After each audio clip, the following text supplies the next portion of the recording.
હેતલ બેન એક વાત કહું? હા, જી કેવું હોય ને કીજે, બાકી ઉપર તો માંગતી જ નહીં હો.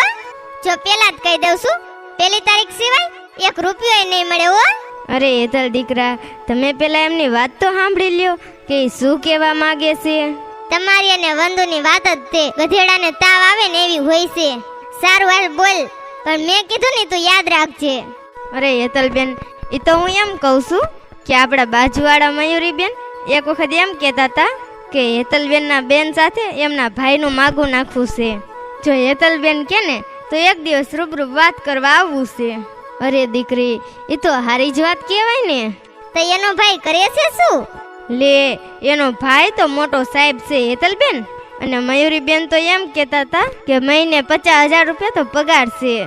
હે, તો બહુ સારું કહેવાય હો.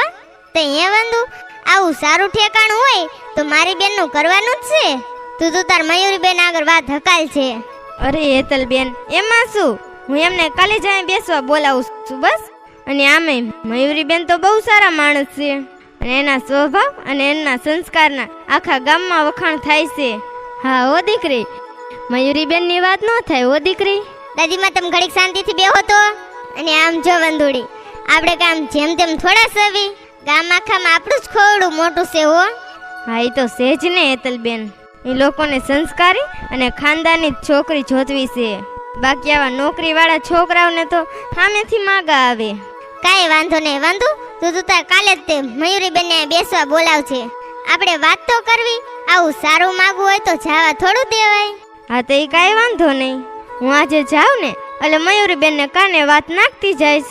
હા દીકરી, હારા ઘરનું માગવું હોય તો જાજુ ન જોવાય.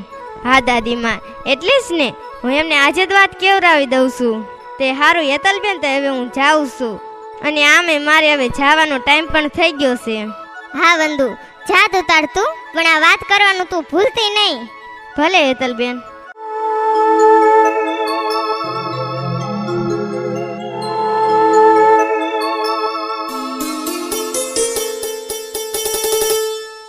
કા દાદીમાં, જય શ્રી કૃષ્ણ. જય શ્રી કૃષ્ણ દીકરા, જય શ્રી કૃષ્ણ. આજે તો વેલા તૈયાર થઈ ગયા એમ ને? હા દાદીમાં, આજે મયુરી બેન આવવાના છે ને એટલે. અને વળી આવે ને આપણે હરાયાની જેમ રખડતા હોય તો કેવું લાગે? હા દીકરા, એ વાત પણ સાચી છે હો. તો એ દાદીમાં, આ મયુરી બેન હજુ આવ્યા કેમ નહીં હોય? એલી વંદુ, એ વંદુ, અહીંયા આવ્યું તો બેન. બોલો ને હેતલ બેન. હે વંદુ, તે મયુરી બેન ને કીધું તો છે ને? હા હેતલ બેન, આજે જ આવવાનું કીધું છે. તો હજુ સુધી આવ્યા કેમ નહીં? બસ હવે મને લાગે છે કે આવવાની તૈયારી દીશે. બાકી ઈ વાત ના તો પાકા જ છે હો. એક વખત જુબાન આપી દીધી ને એટલે ઈ આવે જ. હા હો, બહુ સારું. તું તાર જા, તારું કામ કરવા માંડ હો. ભલે હેતલ બેન.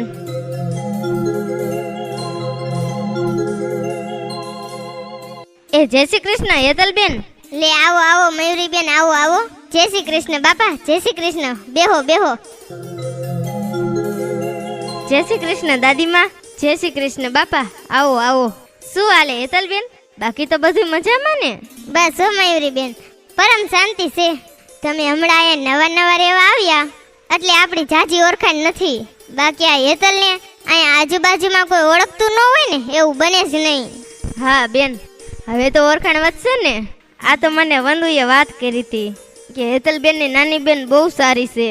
અમારે પણ સારું ઠેકાણું હોય ને તો મારા ભાઈનું કરવાનું જ છે. હા દીકરા, ઈ તો છે જ ને. પણ હે મયુરી દીકરા, તમારું માવતર કયા ગામ છે? પણ તમે ઘડીક મૂંગી ના ઉમરો ને એવું બધું પૂછીને તમારે ક્યાં જાવું છે? હું આવડી મોટી તો પૂછવાવાળી બેઠી છું. બે જણા ઘડીક વાત કરતા હોય તો મોઢામાં જીભડો રખાય. અરે હેતલ બેન, દાદીમાને બોલવા દ્યો ને, બેચારા ભલે ને વાત કરતા, એમાં શું? અરે બેન, તમને હજુ આ ડોસીની ખબર નહીં હોય. આ હાવ લખણ ખોટીની છે. આને તો ઉપલો માળ જ નથી. વાતમાં કાંઈ ખબર ન હોય તો એ તમારા મગજનું ખાલી ખોટું દય જ કરશે. અરે ના ના હેતલ બેન, એ તો વડીલ કહેવાય, એવું થોડું હોય. ને તમારે દાદીમાને આવું ન કહેવાય. અરે મયુરી બેન, હવે એ વાતને જવા દ્યો ને. અને હા, તમારો ભાઈ કરે છે શું? મારો ભાઈ અત્યારે અમદાવાદમાં કંપનીમાં મેનેજર છે અને મહિને 50,000 રૂપિયા કમાય છે. સામે નોકરિયાર છોકરી મળે તો ઠીક છે, બાકી તો ત્યાં સંસ્કારી છોકરી મળે ને તો પણ અમારી પૂરી ગણતરી છે. અરે મયુરી બેન, મારી બેન તો મારા કરતા પણ દેખાવે રૂપાળી લાગે છે. માગા તો કેટલાય આવે છે, પણ મારા બા બાપુજી એમ કે છે વાર ભલે ગમે તેટલી લાગે પણ છોકરો તો સારો જ ગોતવો છે. હા બેન, એ તો આપણે નિમિત્ત છવી, બાકી તો બધું કુદરતના હાથમાં છે. અંજળ હોય તો થાય. હા, ઈ તો છે જ ને મયુરી બેન. તમ તારે વિચારીને જવાબ આપજો. બાકી મારા બેન જેવી છોકરી તમારા ભાઈને ક્યારેય નહીં મળે હો. હા, તે હું મારા ઘરે વાત કરીને પછી કહું હેતલબેન. હા દીકરા, પેલા વડીલોને પૂછી લેવાય, પછી પાછળથી કઈ વાંધો ન આવે. ડોસીમાં તમે બહુ કર્યું હવે. એમાં વડીલોને શું બાપના કાળજા પૂછવાના હોય?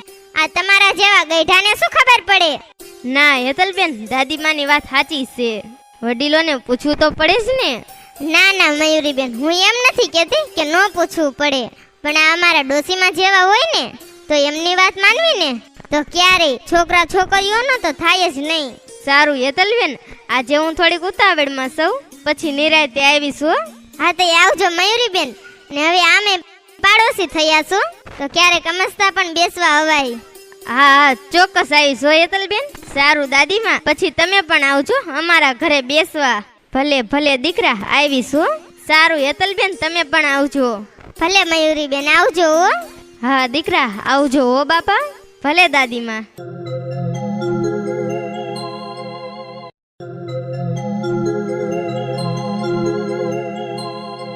એલી વંદુડી, એ વંદુડી, ક્યાં મરી ગયા?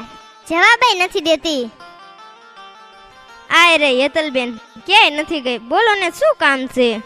આ અઠવાડિયું થવા આવ્યું પણ પેલા મયુરી બેન નો કઈ જવાબ નથી આવ્યો હો. અને તને કઈ ભેગા થયા હતા કે નહીં? અને તને કઈ વાત કરી છે? એ ડોબીની, તને કહું છું, કઈ સાંભળેસ કે સાંભળતી જ નથી? એમાં એવું છે હેતલબેન, એ મને 2 દિવસ પહેલા જ હામાં ચડ્યા હતા. મેં એમને પૂછ્યું ને કે તમારો શું વિચાર છે, તો એને તો મને ઘસીને જ ના પાડી દીધી. લે, વળી કેમ એને ના પાડી? હા હેતલબેન, એને એમ કીધું કે હેતલબેનને તો સંસ્કાર જેવો છાંટો જ નથી, તો એમની બેનમાં શું લેવાનું હોય. હું બેઠી હતી ને તો પણ એમને દાદીમાને જેમ તેમ ઉચકાવી નાખ્યા. વડીલોએ કેમ વર્તન કરવું ને એને ભાન નથી. અને વડી પાછા કહે કે એમના ઘરે તો પડ્યા જેવું જ નથી. અને વડી પાછા તો એમ પણ કહેતા હતા, એટલે મોટી બેન જ આવી છે તો નાની બેનમાં શું કાઢી લેવું. અરે તે મયુરી જાય તેલ લેવા, તે એના ઉપર કે ભૂંભલું ભાંગ્યું છે? સંસ્કારની દીકરી થાવા વાળીની લે. અરે હેતલ દીકરા, આ તમારા મગજ ઉપર થોડોક બરફ રાખો, બરફ.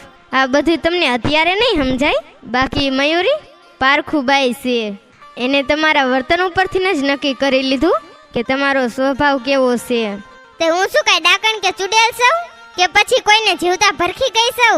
હાલી શું નીકળાશો બધાય? અરે બટા, તમે મારી વાત તો પૂરી સાંભળો.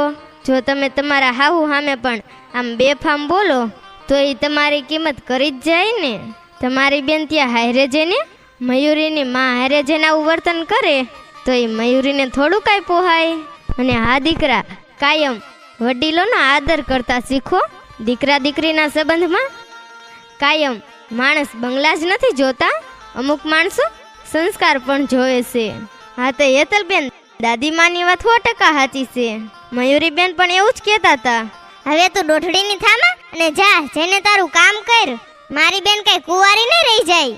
જા તું તારું કામ કરવા માંડ. આવી ગઈ તા તો હરખ પદુડીની તેમાં. ભલે હેતલબેન. અને એમાંય મયુરી એની જાતને સમજે છે શું? જાણે કે એના ભાઈ વગર મારી બેન કુંવારી જ રહેવાની હોય એમ વાત કરે છે. અરે હેતલ દીકરા, આમાં વંદુ પણ ખોટી નથી અને મયુરીબેન પણ ખોટા નથી. ખોટા સૌ ને તો એ તમે જ. અને હા, તમે બાકી મયુરી પણ ના તો નો જ પાડે. અને આ ડોસીમાં તમે જો તમારી જાતને મહાન સમજો છો ને એટલે જ આવું થાય છે, બાકી થાય જ નહીં. અરે દીકરા, આ બધો ટોપલો મારી ઉપર ઢોળી દેવાનો? હા તે હું ખોટું નથી કહેતી, હકીકત છે ને એ જ કહું છું. અરે દીકરા, બસ હવે મૂંગી ના બેહો. એક તો આખી વાતમાં પાણી ફેરવી દીધું છે અને પાછા હારા થવા જાય છે. હા, અરે મારા બાપ, આને હવે કોણ સમજાવે કે પાણી તો કોને ફેરવું છે. પણ આ મારા વાલા, આ તો હવે ઓલી વાત જેવું છે કે હાથના કરેલા પણ ક્યારેક હૈયે વાગે હો. જય દેવા દાદા.